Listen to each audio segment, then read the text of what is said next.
Olá, caros colegas, sejam bem-vindos para mais um vídeo do canal Ideias Inventos.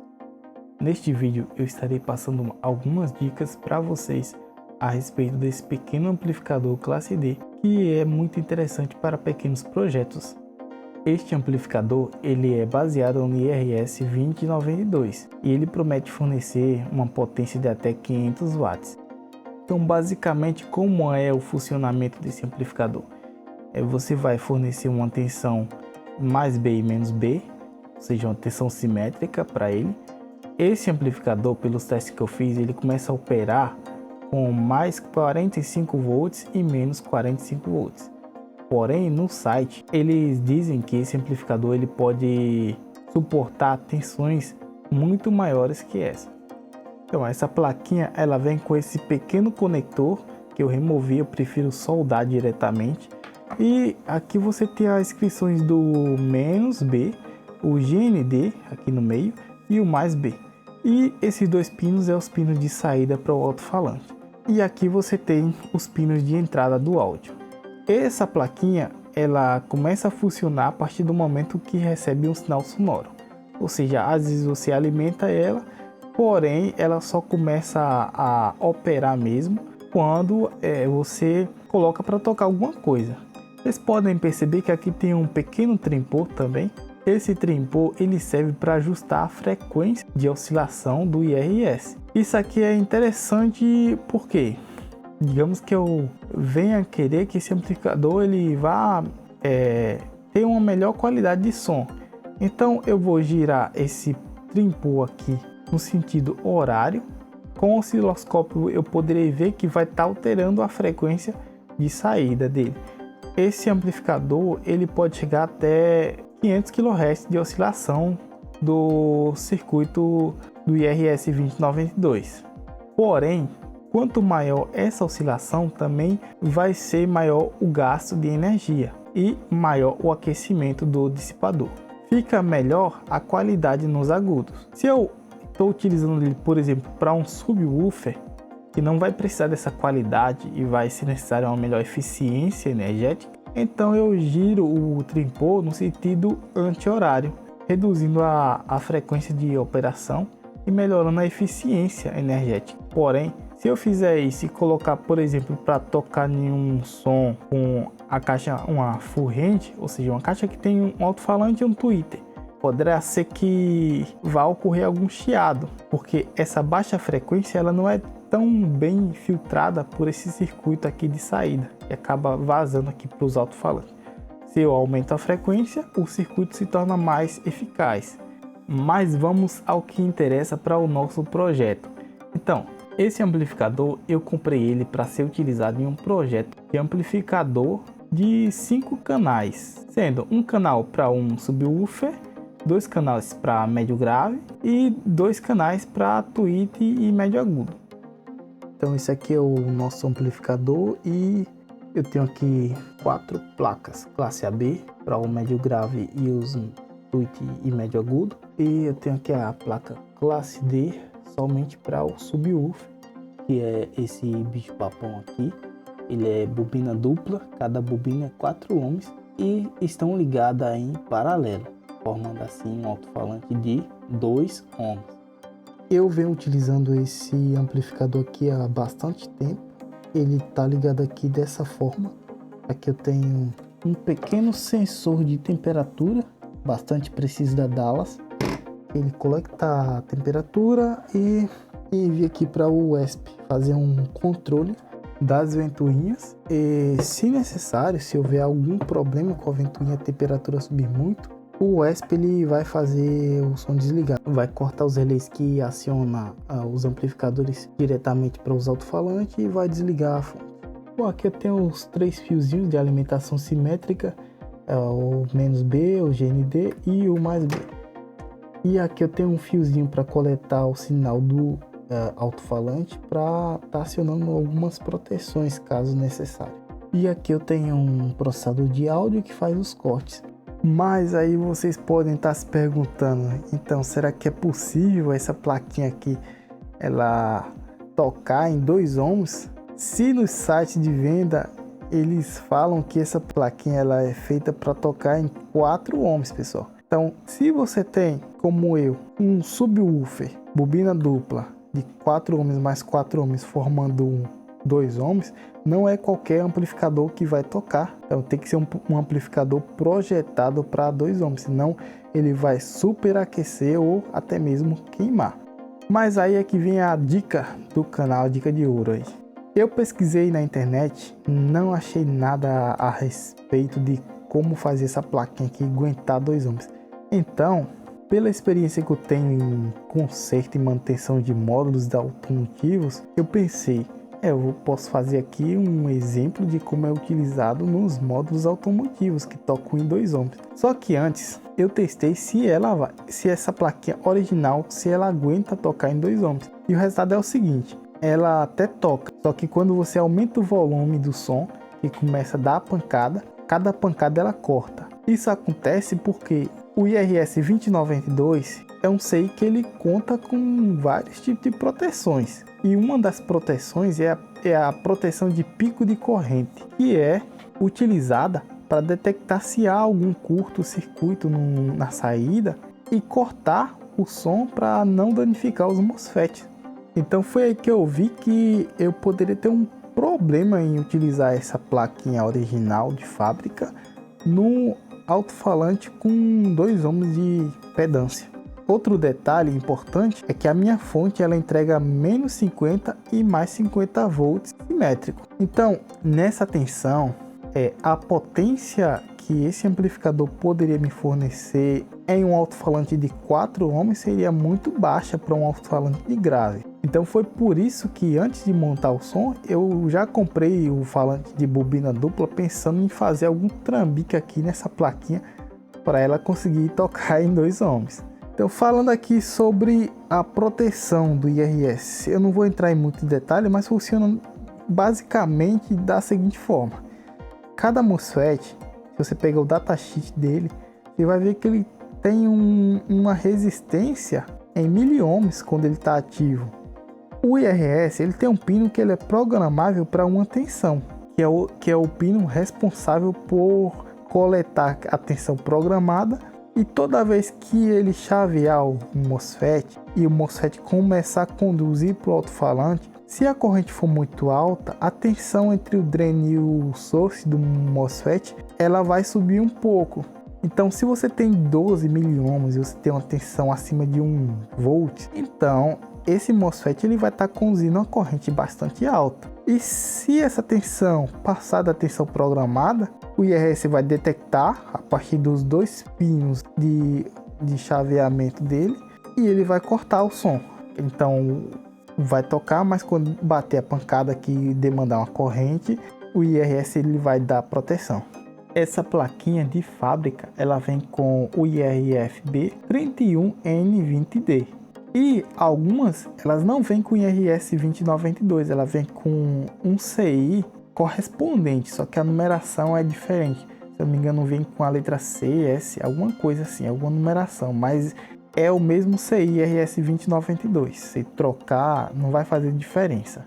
Então, o que acontece é que esses MOSFET aqui, eles fizeram um circuito para que essa plaquinha ela venha tocar bem em 4 ohms, mas se ela colocada em um alto-falante de 2 ohms, então o circuito vai detectar como se fosse picos de corrente muito elevados para essa placa. Então, o que é que você pode fazer para modificar isso e tocar em 2 ohms? Lembrando que eu fiz os testes em uma tensão simétrica de menos 50 e mais 50 volts, com esse amplificador tocando em 2 ohms, colocando ela para clipar, ou seja, entregando a potência máxima que ela dá em 2 ohms, e ela aguentou de boa, não esquentou o dissipador. O meu circuito ele tem um sensor de temperatura preciso e não passava de 45 graus, tocando um subwoofer. Então, para fazer essa modificação, você simplesmente vai precisar comprar um IRFB 4227. São MOSFETs que não são tão baratos. Na data de hoje, o par custa entre 40 a 50 reais o original. E você tem que se atentar de comprar o original, porque é muito complicado hoje em dia você comprar transistores e MOSFETs que muitas das vezes você compra falsificado. Aqui tem um teste muito simples para você detectar se ele é falsificado ou não. Você simplesmente vai pegar um multímetro com capacímetro, você vai colocar a ponteira no gate e no source, pino 1 e pino 3, e você vai ter a capacitância de entrada aqui do MOSFET. O MOSFET que vem de fábrica na plaquinha, que é o IRFB 31N20D, ele marca 2.4 nanofarad. Já o transistor MOSFET que eu coloquei, o IRFB4227, ele marca entre 5 a 6 nanofarad. O que é que significa essa capacitância? Quer dizer que quanto maior a capacitância de entrada, ele tem uma pastilha maior e consequentemente ele aguenta maior corrente. Se você medir e ele der tipo 2 nanofarad, 1 nanofarad no IRFB4227, significa que ele é falsificado. Às vezes ele pega um outro MOSFET mais fraco e simplesmente coloca a numeração lá e vende como IRFB4227. Então essa modificação, o que é que ela faz no circuito? Como o IRFB 31N20 que vem original na plaquinha, ela tem uma resistência ativa um pouquinho maior que o IRFB 4227, então para ela chegar na tensão de corte, a tensão que vai fazer o IRS 2092 cortar o som, é com menos corrente do que com o IRFB 4227. Tem uma resistência de condução menor. Sem falar que o datasheet desse transistor que eu coloquei, ele aguenta maior corrente do que os que vêm de fábrica. Porém, nem tudo é flores. Esses MOSFETs, eles não são feitos para trabalhar em alta frequência. Nos projetos com IRS 2092, basicamente eles trabalham até no máximo seus 240 kHz. Se vocês passar muito dessa frequência, pode ser que o IRS 2092 não aguente chavear esses transistores, que eles são mais pesados para o IRS 2092 do que os originais, pela sua capacitância de entrada ser maior. Isso traduz em uma resistência a alta frequência também menor, fazendo com que o IRS 2092 trabalhe forçado. Então a solução é você vir nesse tripô aqui e baixar a frequência para uns 200 kHz no máximo, e aí o seu circuito vai funcionar de boa. Porém, não vai ser um amplificador ideal para tocar agudos, tocar um full range. Vai ser um amplificador melhor para um subwoofer. Mas aí então surge a dúvida: eu consigo colocar qualquer MOSFET para trabalhar nesses amplificadores baseados em RS2092? Muitos MOSFETs são fabricados com a proposta de ser utilizado nesses circuitos de RS2092, como por exemplo o IRF 530 e vários outros IRF. Porém, muitos deles também eles não são feitos para ser trabalhado diretamente no pino de saída do IRS. Muitos circuitos de amplificadores utilizam drivers, são transistores que eles recebem o sinal de IRS e os transistores que arcam com a corrente de comutação do gate do MOSFET. Nesse circuito aqui, por exemplo, o pino de saídas do IRS eles estão indiretamente nos gates dos MOSFET, através de um resistor de 10 ohms. Porém, MOSFETs que tenham maior capacidade de corrente, eles necessitam de um driver. É o caso, por exemplo, do 90N20, que são aqueles transistores bem parrudão. Em alguns amplificadores eles utilizam o IR2010, que é um drive para arcar com a corrente. Em alguns outros eles utilizam transistores comuns. Porém, isso aí depende muito do projeto. Então vamos fazer aqui um pequeno teste nesse amplificador. Estou aqui com o osciloscópio, fonte de bancada ali configurada para mais 45 e menos 45 volts. Vou estar acionando. Aciona só um lado, tem que acionar os dois. Eles acionam os dois lados.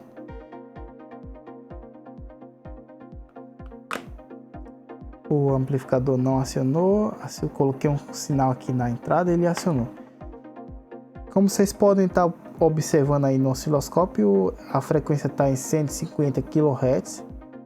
Para esse tipo de amplificador é uma frequência baixa, usualmente utilizada em amplificadores para grave. E nesse pequeno trimpô é possível ajustar essa frequência.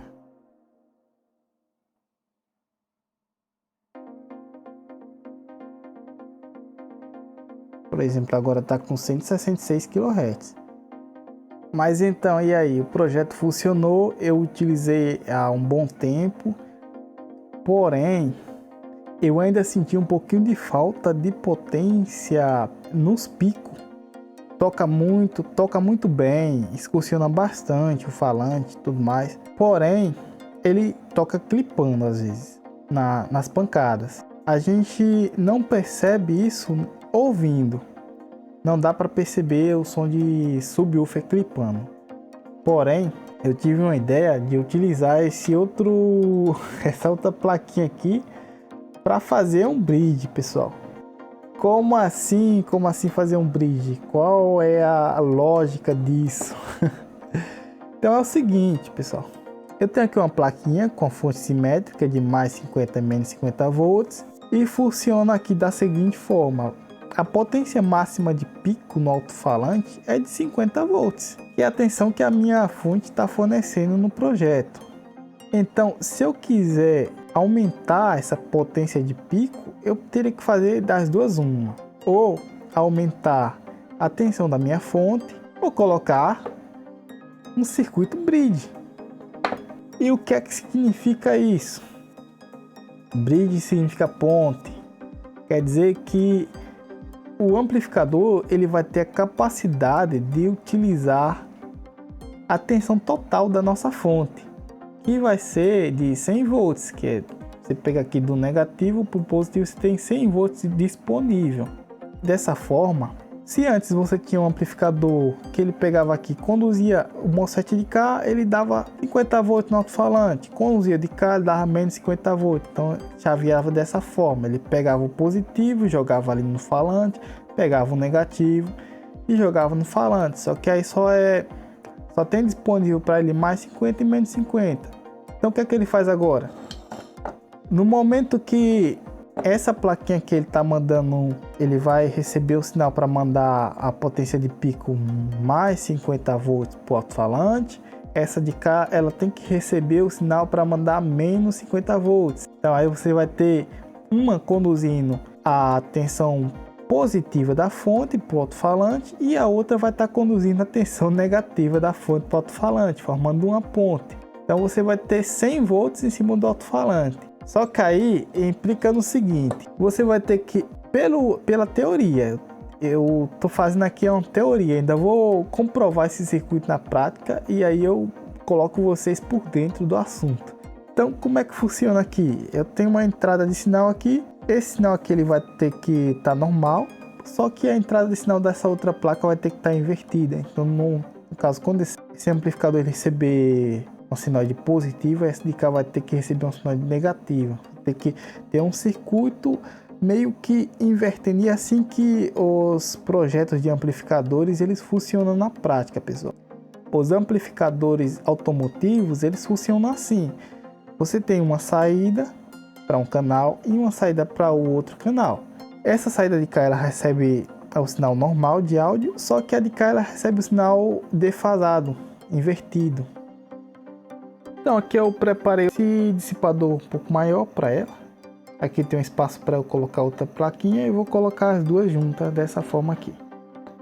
Aqui eu vou jampear as tensões de uma para outra, para elas estarem as duas alimentadas, e a saída dos alto-falantes, como eu falei, positivo para uma perninha do alto-falante, positivo para outra perninha do alto-falante. Assim ela vai estar utilizando a tensão total da minha fonte. Tenho aqui o meu amplificador já montado aqui nesse suporte.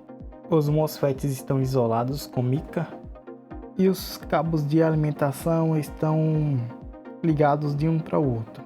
Coloquei essa ventoinha maior, que é a original, e para manter o mesmo consumo de 60 mA e não forçar muito esse regulador, eu coloquei um resistor de 100R em série com a ventoinha. Também para ela não fazer muito barulho no funcionamento. Beleza, estão estáveis, mesma frequência.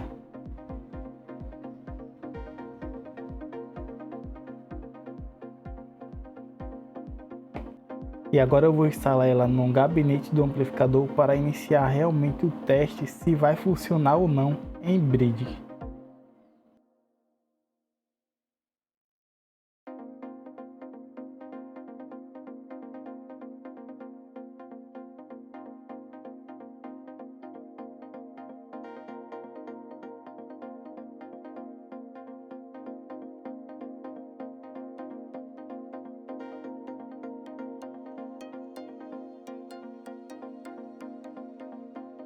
Então pessoal, aqui está feito a instalação.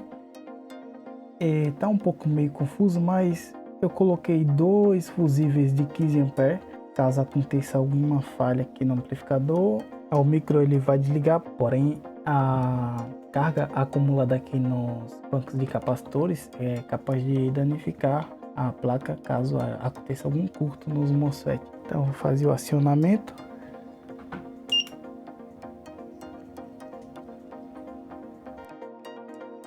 Estou aqui com o amplificador ligado e eu vou fazer um pequeno teste para mostrar para vocês na prática como é essas plaquinhas ligadas em bridge.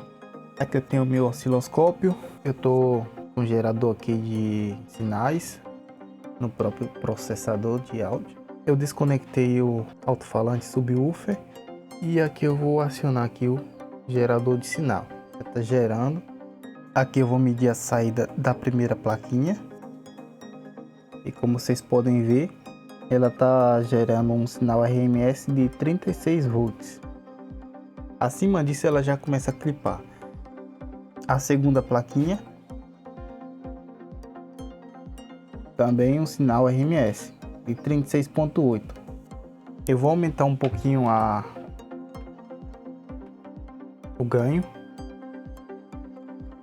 para vocês verem ela clipando. Tá vendo aí a onda quadrada clipando no máximo 36.8. Então tocando uma música nas pancadas em que a frequência sobe acima disso, acontece essa clipagem. Agora eu vou colocar a ponta de teste na saída dos dois amplificadores juntos.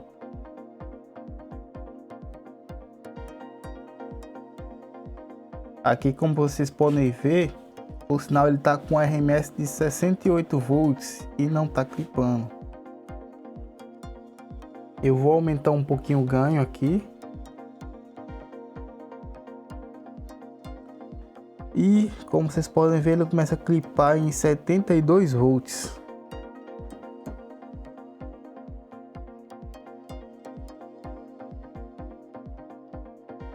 Então, como vocês puderam ver, com os dois amplificadores em bridge, eu aumentei muito a tensão de clipagem dele, fazendo com que eu possa ouvir as músicas, tentar clipando nas pancadas, que é o que realmente acontece. Tem um pequeno detalhe dessas plaquinhas, pessoal, eu vou passar para vocês que pode dar muito trabalho aí nos seus projetos. Como vocês podem ver aí, eu tenho esse resistor aqui de 10 ohms e ali eu tenho um resistor de 10 ohms SMD. Nessa plaquinha aqui aconteceu que esse resistor acabou carbonizando por conta de um problema que esses amplificadores apresentam quando você liga ele diretamente na placa de pré, sem nenhum resistor em série. Ele começa a gerar uma alta frequência que acaba queimando esses resistores. Então a solução para isso é você estar colocando um resistor em série para a entrada deles. Ou então vocês alterar esse resistor R12, que é de 33 ohms, vocês podem alterar ele para 1K ohms.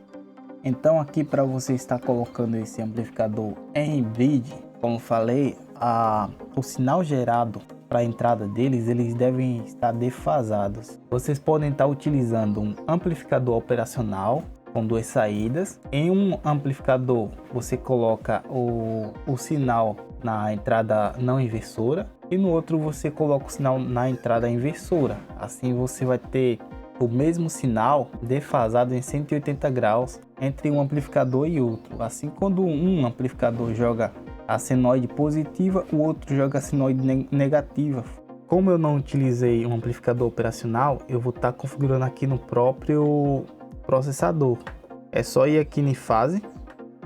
Os amplificadores eles estão ligados no canal 3 e no canal 4. Então, como vocês podem ver, o canal 3 ele não é defasado e o canal 4 ele é defasado. Além disso, todas as outras configurações do canal 3 e o canal 4 elas têm que estar idênticas. Se vocês fizerem algum alinhamento, algum ganho a mais, alguma equalização paramétrica, vocês têm que colocar nos dois canais, no canal 3 e no canal 4. Que são os canais que é jogado para a entrada dos amplificadores classe D.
Então, como vocês puderam ver, é bem possível sim ligar essas plaquinhas em bridge e também possível ligá-las em 2 ohms, apenas substituindo os MOSFETs de saída por uns MOSFETs que aguentam maior corrente.